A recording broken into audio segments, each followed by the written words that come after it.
नमस्कार दोस्तों, एक बार फिर आप लोगों का study with DK relief online YouTube channel में स्वागत है।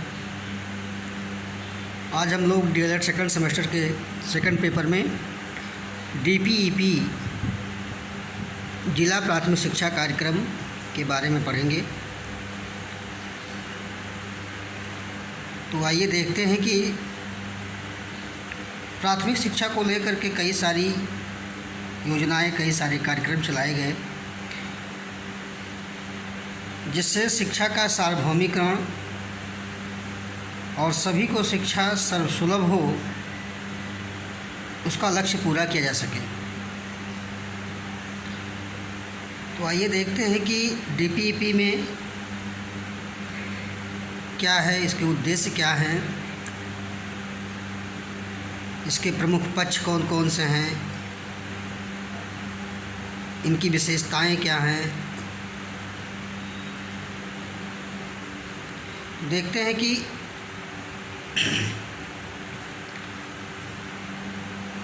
यह केंद्र द्वारा सहायता प्राप्त तथा विश्व बैंक द्वारा पोषित कार्यक्रम है और यह दुनिया का सबसे बड़ा प्राथमिक शिक्षा कार्यक्रम है जो डिस्ट्रिक्ट लेवल पर चलाया गया था। और यही नहीं कि विश्व बैंक के द्वारा ही नहीं पोषित है, बल्कि कुछ अंतर्राष्ट्रीय संस्थान भी हैं जो इसको वित्तीय अनुदान दे रहे हैं, चाहे वह यूनिसेफ हो या सीडा हो या और भी कई संस्थान हैं जो इसको वित्तीय अनुदान देते आ रहे हैं। इसकी शुरुआत जो है सन 1994 में की गई और 2009 तक इनमें क्रमवार 3 चरणों में प्रसारित किया गया। यह कार्यक्रम जो है राष्ट्रीय शिक्षा नीति 1986 के संशोधित राष्ट्रीय शिक्षा नीति 1992 के अनुसरण में चलाई गई थी और यह शिक्षा को सर्वसुलभ बनाने के लिए चलाया गया था। सर्वसुलभ का तात्पर्य है कि 100% नामांकन की बात, सबका प्राथमिक शिक्षा में प्रवेश हो। अब देखते हैं कि यह 3 चरणों में संपादित हुआ। तो जो प्रथम चरण थे वह 7 राज्यों के 42 जिलों से शुरू किया गया, जिनमें असम, मध्य प्रदेश, हरियाणा, महाराष्ट्र, कर्नाटक, तमिलनाडु और केरल, इन 7 राज्यों से शुरू किया गया। अब प्रश्न उठता है कि इन 7 राज्यों को ही या 42 जिलों को ही प्रथम चरण में क्यों रखा गया, पूरे भारत देश को क्यों नहीं रखा गया।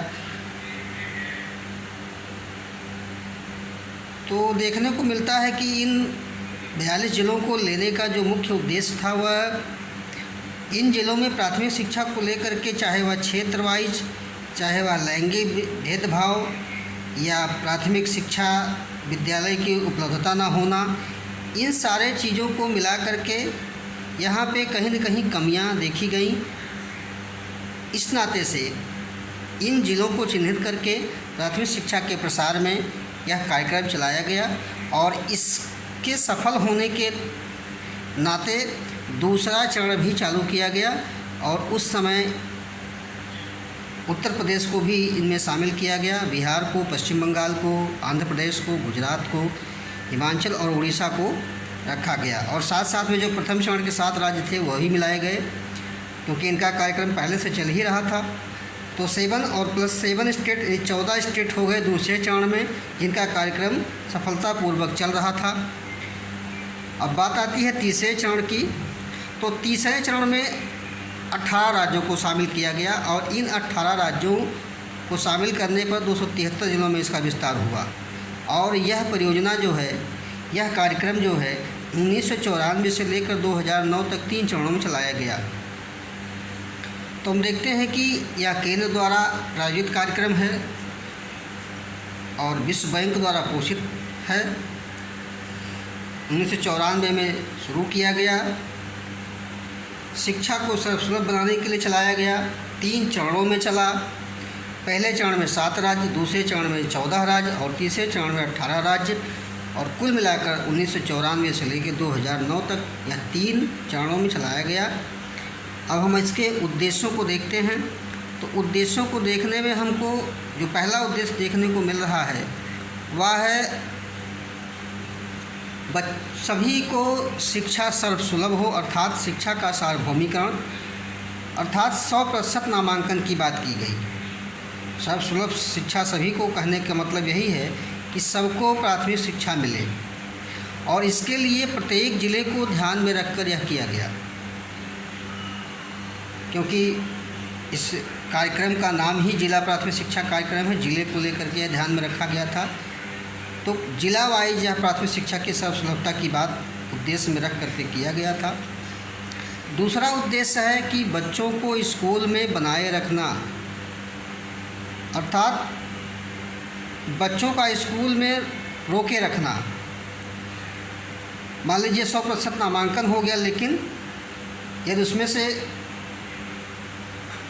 मान लीजिए किसी कक्षा में या किसी विद्यालय में 100 बच्चे हैं और 50-60 बच्चे स्कूल छोड़ देते हैं या किसी कारणवश उनकी शिक्षा बाधित हो जाती है, तो जो ड्रॉप आउट है, जो छोड़े बच्चे हैं, उसका परसेंटेज घट जाता है। तो इस नाते इसका एक लक्ष्य रखा गया, एक मिनिमम क्राइटेरिया बना दिया गया कि बच्चों को 10% ड्रॉप आउट बनाए रखना है। 10% से कम बच्चों को कम नहीं होने देना है किसी भी कीमत पर। और तीसरा है शिक्षा के स्तर में सुधार लाना, और चौथा है लैंगिक भेदभाव कम करना, या समाज के विभिन्न वर्गों में जो भेदभाव है, असमानता है, उनको भी एक क्राइटेरिया में बांध दिया गया और कहा गया कि 5% तक इस क्राइटेरिया को कम करना है। जैसे बालक बालिकाओं में विभेद किया जाता है, किसी विद्यालय में 100 बच्चे हैं और 100 बच्चों में अगर 50 बालक हैं, 50 बालिकाएं हैं, तो समानता की बात देखी जाती है। लेकिन अगर किसी में 100 बालक हैं और 10-20 बालिकाएं हैं तो यह असमानता हो जाती है। इसलिए इस लैंगिक भेदभाव को कम करने के लिए क्राइटेरिया बनाया गया और कहा गया कि 5% तक इस भेदभाव को कम किया जाएगा। और अगला है भाषा व गणित में जो औसत उपलब्धि दर होती है बालकों की, उनको 25% से ऊपर ले जाना है। यानी किसी बालक का अगर भाषा गणित में औसत उपलब्धि दर मान 50 नंबर है तो उसको हमें 25% ऊपर ले जाना है, तो यह 75% हो जाएगा। और यदि किसी बालक का औसत उपलब्धि जो है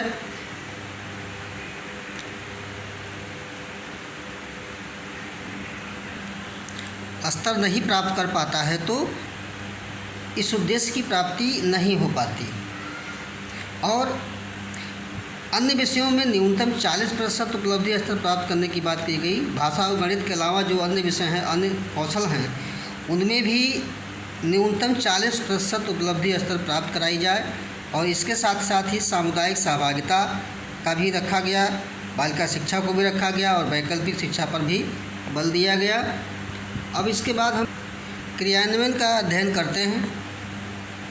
क्रियान्वयन में जो इसकी एग्जीक्यूटिव बॉडी हैं जो कार्य करती हैं, उनमें पहला है राज्य परियोजना परिषद, जो कार्यप्रणाली के रूप में या कार्यपालिका के रूप में, बॉडी के रूप में कार्य करती है, या DPEP के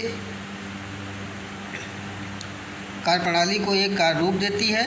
और दूसरा है शैक्षिक प्रबंधन एवं प्रशिक्षण संस्थान, जिसको हम सिमेट कहते हैं, जो अकादमिक रूप में आपने BEP में अध्ययन किया था, यह भी इसमें कार्य करती है। इसके अलावा डाइट है, जिला शिक्षा और प्रशिक्षण संस्थान, जिला समन्वयक। यह पद जो है यह DPEP के समय ही सृजित किया गया, जो ज़िले में इस योजना को सफल बनाने में बहुत महत्वपूर्ण भूमिका निभाता है। इसके अलावा BRC है, CRC है, ग्राम शिक्षा समिति है, इसका अध्ययन हमने BEP में किया था। इनका भी काम ब्लॉक स्तर पर, खंड स्तर पर या ग्राम शिक्षा के लिए जो है सहयोगी थे। अब हम लोग DPEP के अंतर्गत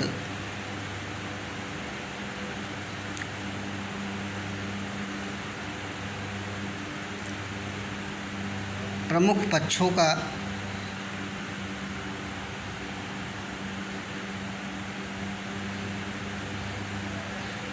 अध्ययन करेंगे, जिनमें से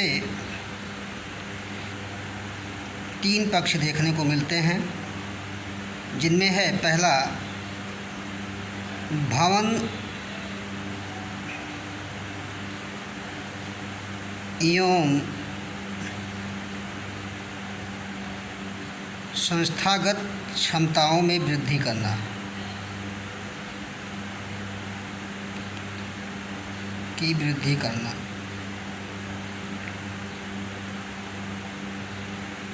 दूसरा है शैक्षिक गुणवत्ता में सुधार।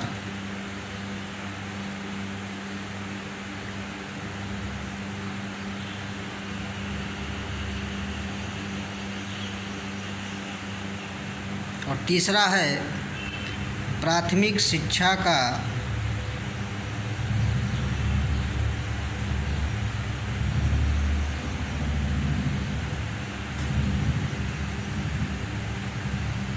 सभी तक पहुंच में सुधार। तो ये 3 बातें हमको इस देखने को मिलती हैं, जिनमें से पहला है भवन एवं संस्थागत क्षमताओं की वृद्धि करना, दूसरा है शैक्षिक गुणवत्ता में सुधार और तीसरा है प्राथमिक शिक्षा का सभी तक पहुंच में सुधार। तो यह भवन और संस्थागत यानी इंफ्रास्ट्रक्चर की बात की गई है। इसको हम बीईपी में भी और ऑपरेशन ब्लैक बोर्ड में भी देख चुके हैं कि भवन निर्माण, कक्षा कक्ष निर्माण, अध्यापक प्रशिक्षण, शैक्षिक गुणवत्ता में सुधार की बात अगर देखी जाए तो अध्यापक प्रशिक्षण, विषयों में बदलाव, टेक्निक्स में सुधार करके शैक्षिक गुणवत्ता में सुधार लाया जाए। और इसके अलावा जो प्राथमिक शिक्षा का सभी तक पहुंच है, जहां पर प्राथमिक शिक्षा पहुंचाई नहीं जा रही है, वहां पर प्राथमिक शिक्षा या प्राथमिक विद्यालयों की स्थापना की जाए। 1.5 किलोमीटर पर जो जहाँ पर जैसी आबादी हो उसी हिसाब से वहाँ पर विद्यालयों की स्थापना किया जाए। तो इस प्रकार हमने 3 पक्षों का अध्ययन किया। अब हम लोग डीपीईपी के उद्देश्यों को प्राप्त करने के लिए जो रणनीतियाँ बनाई गई, जो उपाय किए गए, उसके बारे में अध्ययन करते हैं, जिनमें से पहला है योजना निर्माण तथा क्रियान्वयन में निचले स्तर तक सहभागिता, अर्थात डिसेंट्रलाइजेशन की बात की गई, विकेंद्रीकरण की बात की गई कि सभी की सहभागिता हो निचले स्तर तक। तथा दूसरा है बालिका शिक्षा को विशेष महत्व दिया गया, अर्थात जो लैंगिक असमानता की बात देखी जा रही थी उनमें विशेष सुधार करने की बात कही गई। और तीसरा है विद्यालय की प्रभावकारिता बढ़ाने पर बल, अर्थात चाहे वह इंफ्रास्ट्रक्चर की बात हो या टीचर्स की बात हो, उनके प्रशिक्षण की बात हो, भवन की बात हो, तो इन सब को लेकर के विद्यालय की प्रभावकारिता को बढ़ाया जाए। चौथा है वैकल्पिक शिक्षा का सुदृढ़ीकरण। ऐसा नहीं कि केवल जो प्राथमिक शिक्षा के योग्य बच्चे हैं उनको ही शिक्षा प्रदान की जाए, बल्कि उनके साथ जो वयस्क बच्चे हैं, जो विद्यालय शिक्षा से वंचित रह गए हैं, उनको भी शिक्षा प्रदान किया जाए। आपसी सहयोग या कोऑपरेटिव जो भी उनके कम्युनिटी लोग हैं उनमें उनका जो है शिक्षा प्रसार करें। और इसके साथ साथ हमने देखा कि सामुदायिक सहयोग और समानता पर बल देने की बात कही गई, जो कहीं न कहीं इनमें समुदाय भी शामिल था। ऐसे शिक्षा को प्रसारित करने के लिए, जन जन तक पहुंचाने के लिए गांव-गांव घूम करके लोग इस शिक्षा को प्रसारित कर रहे थे। और इसके साथ साथ लैंगिक विभेद या विशेष वर्ग जो भी थे उनमें समानता पर बल दिया गया, चाहे वह जनजाति क्षेत्र हो, चाहे वह पिछड़ा वर्ग हो, चाहे वह सामान्य वर्ग हो, सबको समान रूप से प्राथमिक शिक्षा या प्रारंभिक शिक्षा दिलाई जाए और अध्यापक दक्षता में वृद्धि किया जाए। इसके साथ साथ चाहे जिस भी तरीके से पाठचर्या में बदलाव करके या विधियों में बदलाव करके या उन्हें प्रशिक्षण प्रदान करके, चाहे वह सेवाकालीन प्रशिक्षण हो, चाहे वह किसी भी तरीके से अध्यापक की दक्षता कुशलता में वृद्धि किया जाए। इसके बाद हम लोग देखते हैं कि जो वित्तीय फंडिंग है, कौन कितना अनुदानित करता है इस कार्यक्रम को चलाने में, तो उनमें हम देखते हैं कि 15% राज्य सरकार द्वारा और 85% केंद्र सरकार द्वारा चलाया जाता है। इसके अलावा केंद्र सरकार को अंतर्राष्ट्रीय संस्थान UNICEF, DFID departmental for international UK, SIDA Swedish international द्वारा वित्तीय सहायता प्रदान की गई है। तो इस तरह से हम देखते हैं कि जो भी अनुदान दिए जा रहे हैं वह केंद्र और राज्य सरकार द्वारा दिया जा रहा है 85:15 के अनुपात में, और इसके अलावा अंतर्राष्ट्रीय संस्थानों द्वारा भी इसको अनुदानित किया जा रहा है। अब हम इसके विशेषताओं के बारे में अध्ययन करते हैं। तो इसकी विशेषताएं जो देखने को मिलती हैं, तो पहला है विकेंद्रित नियोजन जनपद स्तर पर। अभी तक हमने राज्य स्तर पर विकेंद्रीकरण की बात की, लेकिन यहाँ पर जनपद स्तर पर विकेंद्रीकरण की बात की गई। सामुदायिक सहयोग, स्थानीय लोगों को की मदद लेकर के बात कही गई। और दूसरा है जनपद की विशेषताओं या उनके आवश्यकताओं को ध्यान में रख करके एक कार्यक्रम बनाया गया, जिसको पंचवर्षीय 5 साल का कार्यक्रम बनाया गया। और उसी 5 वर्षीय कार्यक्रम में उनके प्रत्येक वर्ष का निर्धारण किया गया, नियोजन किया गया बजट के द्वारा। और इसके अलावा स्थानीय संसाधनों का भी प्रयोग कराया गया। किसी कारणवश अगर संसाधन उपलब्ध नहीं हो पाते हैं तो लोकल बॉडीज़ का भी संसाधन हम उपयोग इसमें कर सकते हैं। सबसे बड़ी बात ये थी, क्योंकि इसमें सामुदायिक सहभागिता, सामुदायिक सहयोग की बात देखने को मिल रही है। और अंतिम है प्रशिक्षण, सामुदायिक सहभागिता, बालिका शिक्षा, वैकल्पिक शिक्षा पर विशेष बल दिया गया। तो कहीं न कहीं यह सामुदायिक सहभागिता, बालिका शिक्षा यानी लैंगिक असमानता, वैकल्पिक वयस्कों की शिक्षा, टीचर्स ट्रेनिंग, इंफ्रास्ट्रक्चर, इन सब चीज़ों को लेकर के इस पर विशेष ध्यान दिया गया, जो हमको इसमें देखने को मिलता है। अब हमें इसके प्रभाव के बारे में देखना है कि इस योजना या इस कार्यक्रम का प्रभाव क्या रहा। तो हम देखते हैं कि इसके प्रभाव में जो है वो पंजीकरण में लैंगिक असमानता में कमी, जो भी नामांकित हो रहे हैं बच्चे, पंजीकृत कराए जा रहे हैं बच्चे, उनमें जो लैंगिक भेदभाव था उनमें कुछ कमियां आई हैं, जो असमानताएं थी उनमें कमियां आई हैं।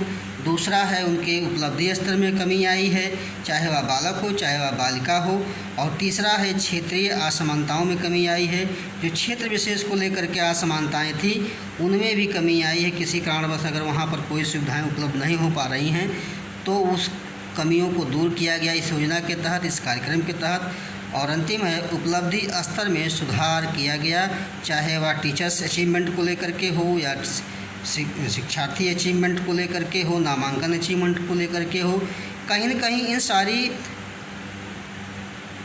उद्देश्यों की प्राप्ति करने में इस योजना या इस कार्यक्रम का सफलतापूर्वक क्रियान्वयन किया गया।